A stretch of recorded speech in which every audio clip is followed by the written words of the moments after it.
What if history is not driven by great ideas, but by factories, wages, and the struggle over who controls production?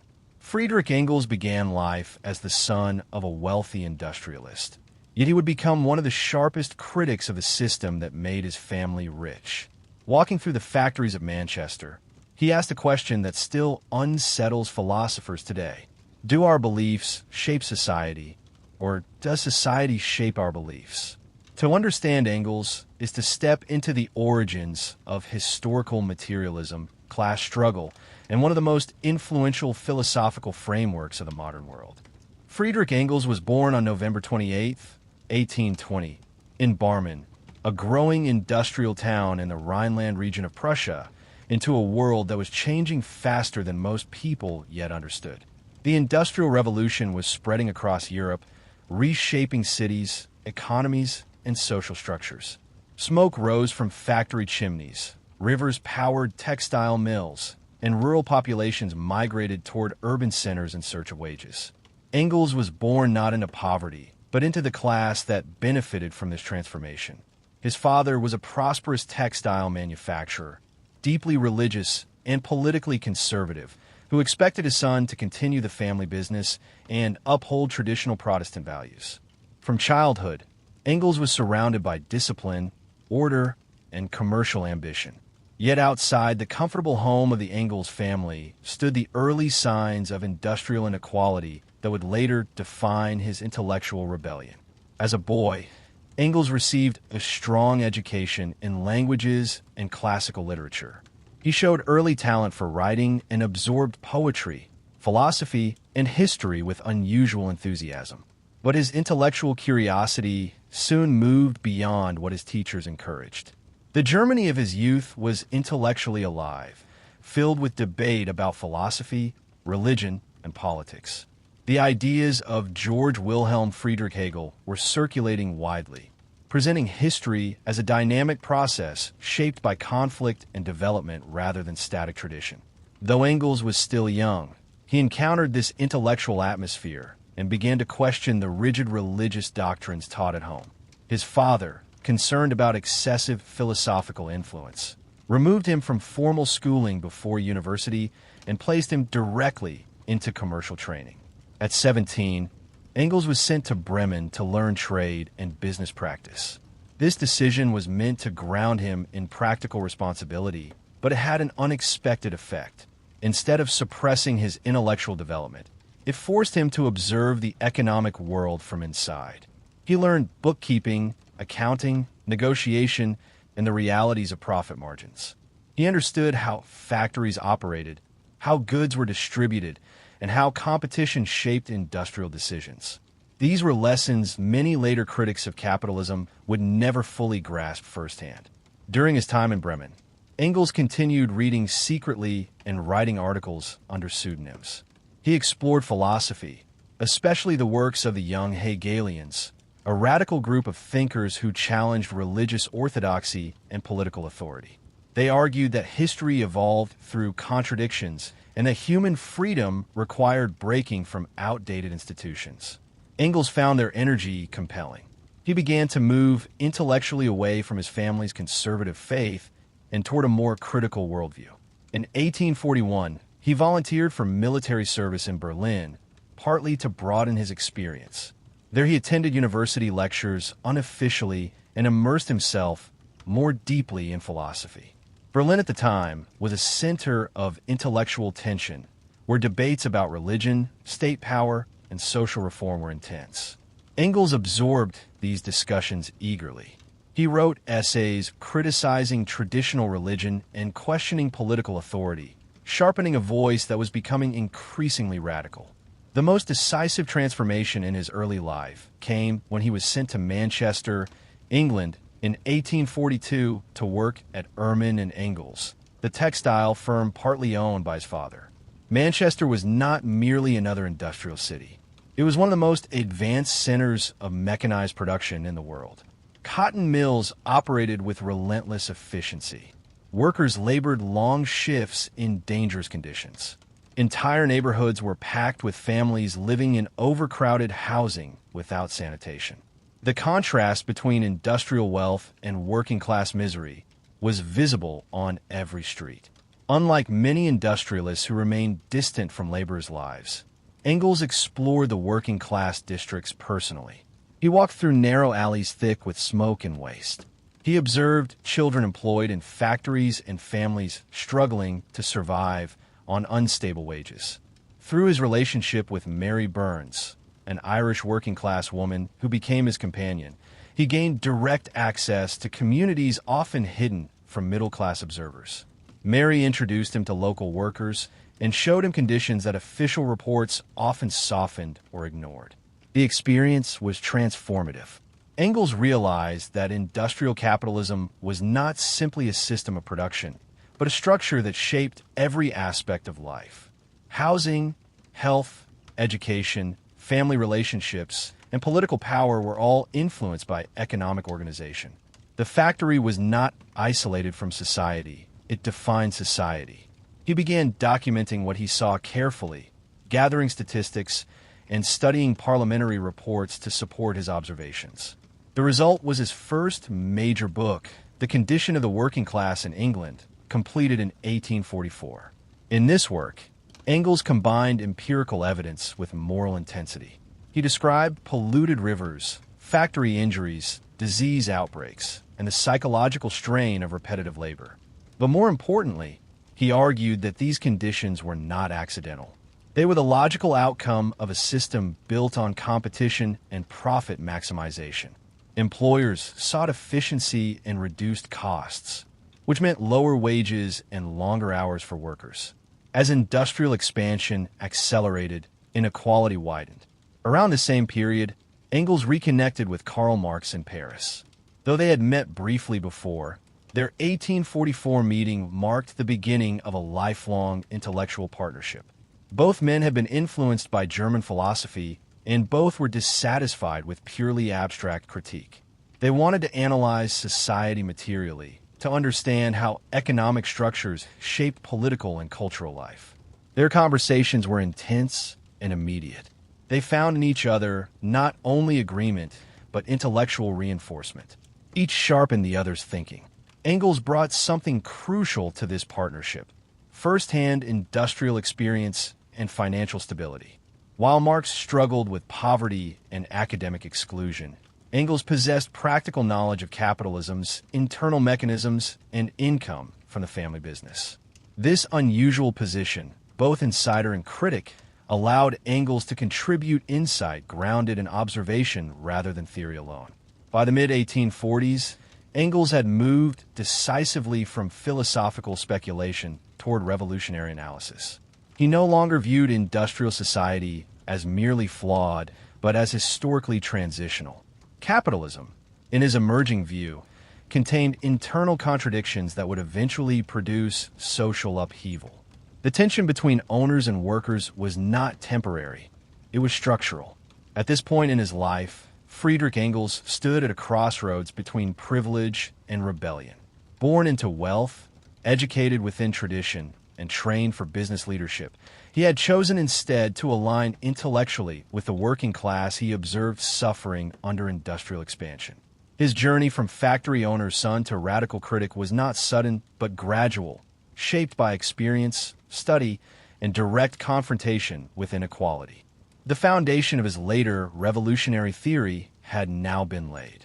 He had seen industrial capitalism from both boardroom and factory floor. He had questioned religion and authority. He had formed a partnership that would alter political history.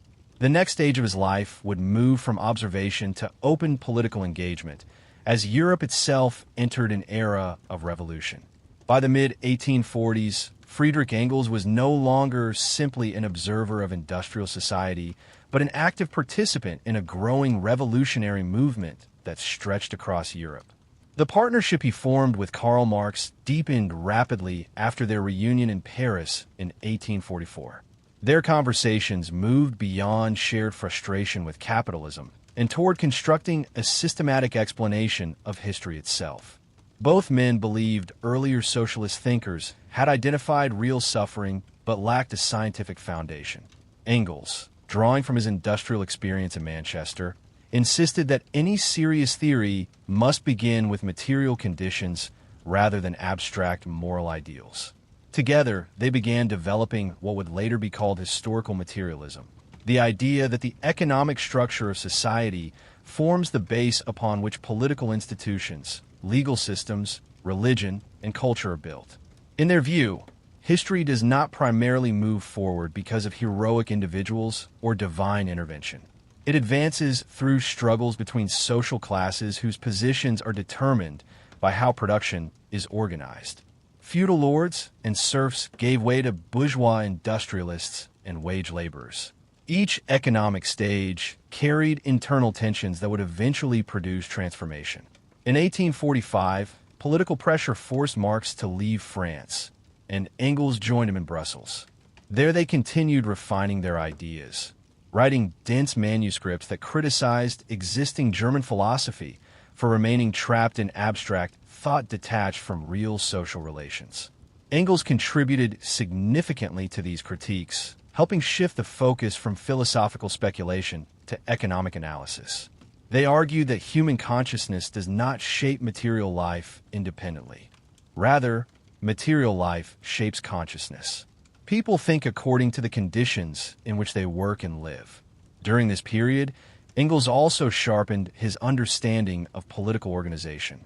Revolutionary ideas, he believed, required structure and coordination. He became involved in radical networks that connected German émigrés, French socialists, and British worker organizations. His practical temperament complemented Marx's intense theoretical focus. Engels often served as intermediary, correspondent, and strategist, ensuring communication flowed across borders. The year 1848 became a turning point not only for Europe, but for Engels personally. Revolutionary uprisings erupted across the continent, driven by demands for constitutional reform, national unification, and expanded political rights.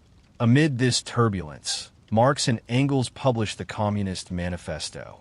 Though brief, the text distilled years of collaborative thought into a direct and urgent declaration. It opened by describing the history of all existing society as the history of class struggles. The document portrayed capitalism as a powerful but unstable system that had revolutionized production while simultaneously creating a new exploited class, the proletariat. Engels played a central role in shaping the manifesto's tone and structure. His clear, forceful prose helped transform complex theory into language accessible to activists and workers. The manifesto did not simply criticize capitalism. It framed it as a stage in historical development that would inevitably give rise to socialist transformation. Workers, it declared, must recognize their collective power. However, the revolutions of 1848 did not unfold as Marx and Engels had anticipated. Initial uprisings were suppressed, conservative forces regained control, and revolutionary hopes collapsed within months. Engels himself took direct part in armed struggle during uprisings in the German states, gaining first-hand experience in military conflict. This period reinforced his understanding that political transformation required not only theory, but disciplined organization and realistic strategy. After revolutionary defeat, repression followed. Marx was expelled from several countries, eventually settling in London. Engels returned to Manchester to resume work in his family's textile firm. This decision was strategic rather than ideological retreat. He recognized that stable income was necessary to sustain their long-term intellectual project. By re-entering the business world, he secured financial support that allowed Marx to continue research on what would become capital. Thus began a complex chapter in Engels' life. By day, he functioned as a partner in a capitalist enterprise, calculating production costs and managing operations. By night, he wrote letters analyzing economic crises and class relations. This dual existence demanded psychological balance. Engels justified it as a temporary compromise for a greater cause. Without his financial assistance, Marx's work might have remained incomplete. Throughout the 1850s and 60s, Engels corresponded regularly with Marx, discussing economic theory in meticulous detail. He contributed insights drawn from market fluctuations and industrial data. When Marx struggled with illness or poverty, Engels provided not only money but encouragement. Their partnership was not one of dominance and subordination, but of mutual reinforcement, though Marx often remained the more publicly visible theorist. During this time, Engels also developed independent interests in military strategy and natural science. He studied contemporary conflicts, believing that understanding warfare was essential to political transformation. His analyses of military campaigns revealed a disciplined and analytical mind capable of evaluating logistics and organization alongside philosophical theory. Industrial capitalism continued expanding across Europe and North America. Economic crises periodically shook markets, reinforcing Engels' belief that the system contained internal contradictions. He observed how technological innovation increased productivity while simultaneously displacing workers. Wealth concentrated further in the hands of industrial capitalists, intensifying class tension. By the 1870s, socialist organizations were gaining momentum in various countries. Engels engaged with leaders and activists, offering strategic advice based on decades of reflection. He cautioned against premature insurrection while emphasizing the importance of mass political education. The goal was not spontaneous revolt, but organized transformation rooted in historical conditions. During these years, Engels' own intellectual voice became more distinct. While deeply loyal to Marx's central project, he began writing works that expanded their shared framework into new areas. He sought to explain how dialectical development applied not only to society, but to nature itself. The ambition was comprehensive, to interpret the evolution of matter, life, and human institutions through material processes rather than supernatural explanation. By the end of this period, Friedrich Engels had moved far beyond the young factory owner's son who first walked through Manchester's working-class districts in shock.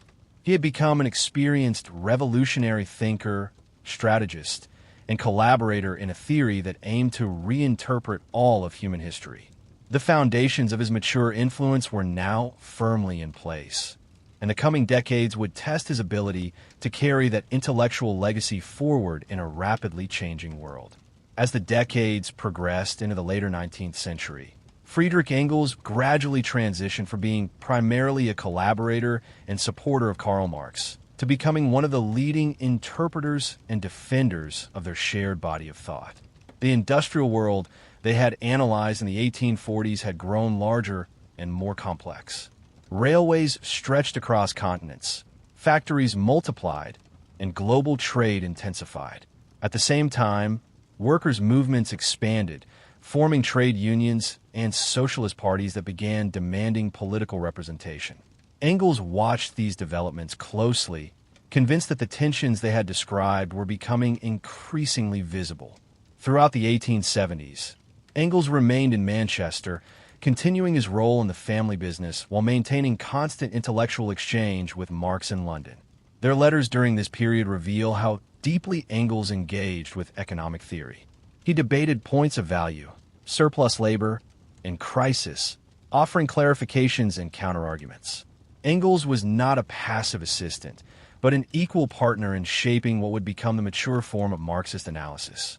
His practical familiarity with industry gave him an instinct for economic reality that complemented Marx's theoretical intensity.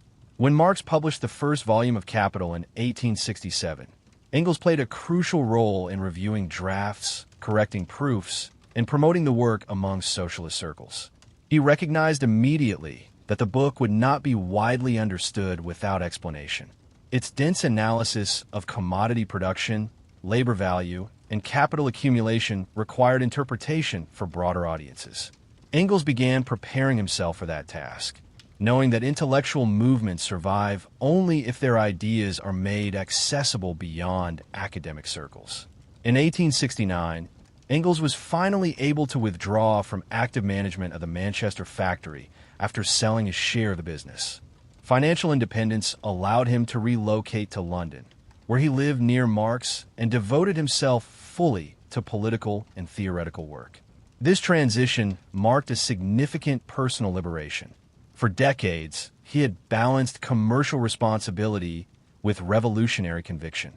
Now, he could concentrate entirely on intellectual labor and socialist organization.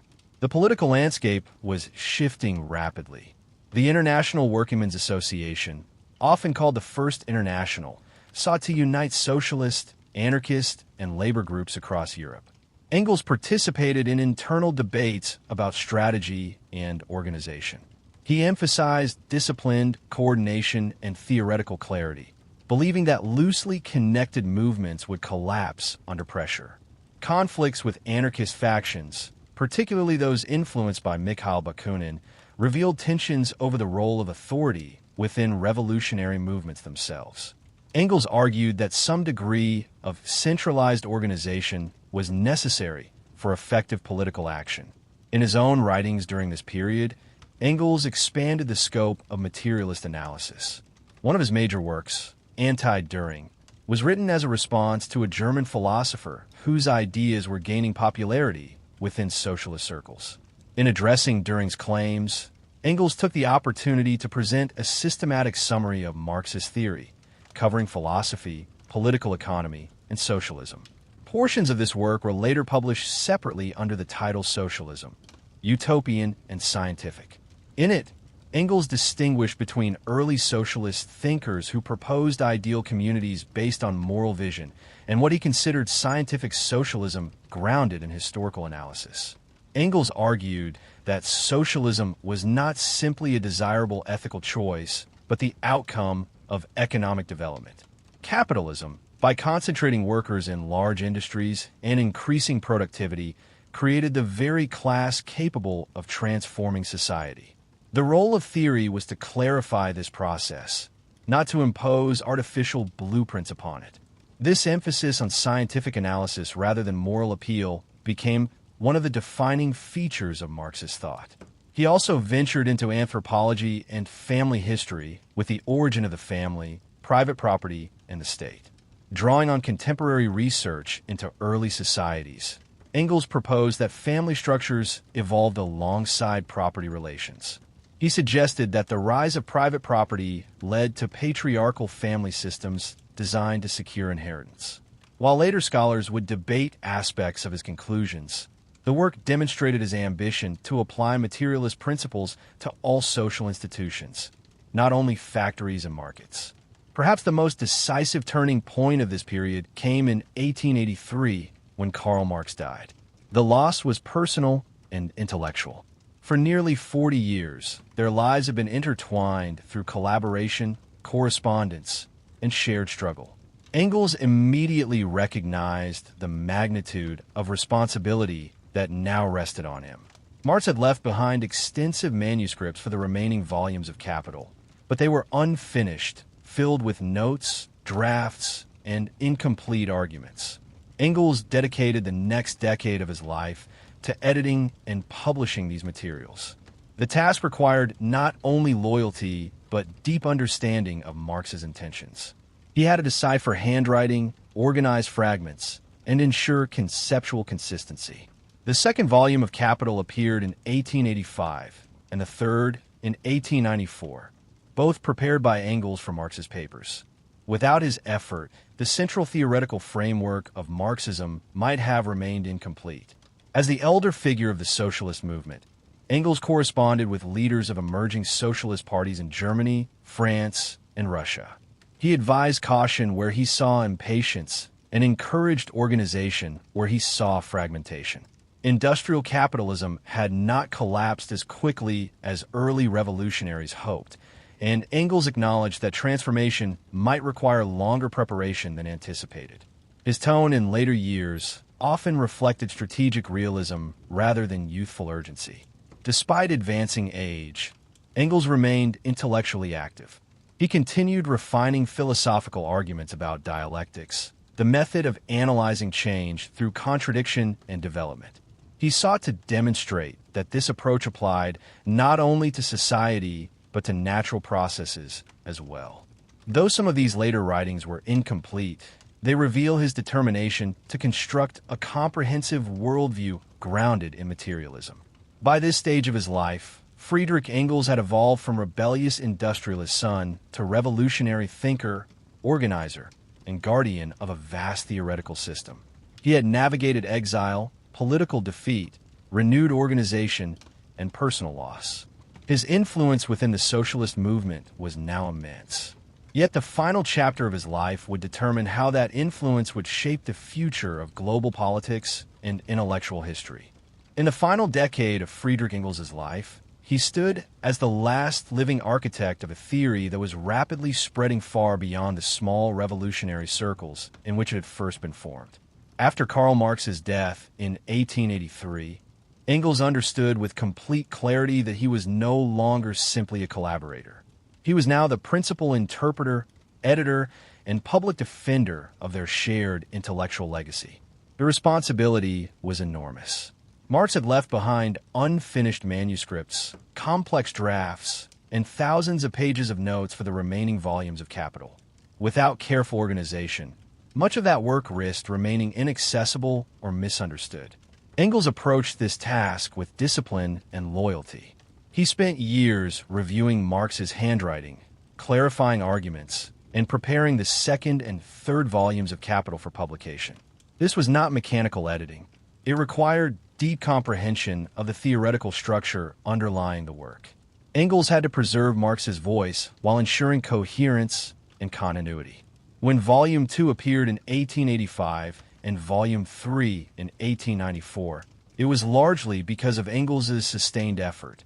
Through this labor, he secured the theoretical foundation of Marxist economics for future generations. Meanwhile, socialist movements across Europe were growing in size and organization. In Germany, the Social Democratic Party expanded despite state repression. In France and other countries, labor parties began contesting elections. Engels corresponded extensively with party leaders, offering strategic advice. His tone in these later years reflected experience. The revolutionary wave of 1848 had collapsed quickly, teaching him that political transformation rarely occurs in sudden bursts alone. He emphasized patience, organization, and participation in parliamentary processes where possible. He believed that economic development itself was gradually preparing the conditions for change. Engels also became increasingly aware that their ideas were being interpreted in different ways. Some activists leaned toward rigid formulas, treating theory as fixed doctrine. Others sought more flexible adaptation to national conditions. Engels resisted dogmatism. He insisted that materialist analysis must remain grounded in real circumstances, not abstract slogans. History, he argued, is shaped by complex interactions between economic structures and political events. Simplistic predictions could weaken rather than strengthen the movement. His later writings continued to explore philosophy and science. Engels sought to defend what he saw as a dialectical understanding of nature, emphasizing that development occurs through tension, contradiction, and transformation. He believed this approach unified natural science and social analysis under a common method. While later scholars would debate the limits of applying dialectics to nature, Engels' ambition was clear. He wanted a comprehensive worldview capable of explaining both physical and social change, without reliance on supernatural explanation. Personally, Engels enjoyed a degree of stability in his final years that had eluded him in youth. Living in London, he maintained friendships, followed political developments closely, and remained intellectually engaged. Though he had spent decades balancing factory management with revolutionary writing, he was now free from commercial obligations. His life had come full circle, from industrialist son to theorist of industrial society, from businessman to advocate of systemic transformation. By the early 1890s, Engels was regarded internationally as one of the leading voices of socialism.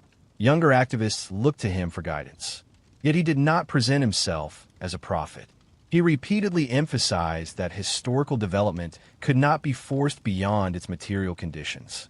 Economic crises, technological change, and class organization would determine timing more than individual will. Friedrich Engels died on August 5, 1895, at the age of 74. According to his wishes, his His body was cremated and his ashes scattered at sea off the coast of England. It was a simple ending for a man whose ideas would soon influence movements across continents. Within decades, socialist revolutions would emerge in Russia and elsewhere, claiming inspiration from the framework he and Marx had constructed. Labor laws, union rights, welfare systems, and critiques of capitalism would all develop in conversation with their analysis. Engels' legacy is complex and powerful. He was not merely the assistant to a more famous thinker, but a co-creator of one of the most influential theories of modern history. He combined first-hand industrial knowledge with philosophical rigor. He moved between privilege and rebellion, commerce and critique. His life embodied contradiction, yet that contradiction gave him unique insight into the structure of capitalist society. Whether praised as a visionary of workers' emancipation or criticized as a founder of controversial political systems, Friedrich Engels cannot be ignored. He helped shape a way of understanding history that centers economic forces and class struggle as engines of change. In doing so, he transformed debates about power, labor, and inequality. Long after his ashes were scattered into the sea, the questions he raised about wealth, exploitation, and historical destiny continue to shape the modern world.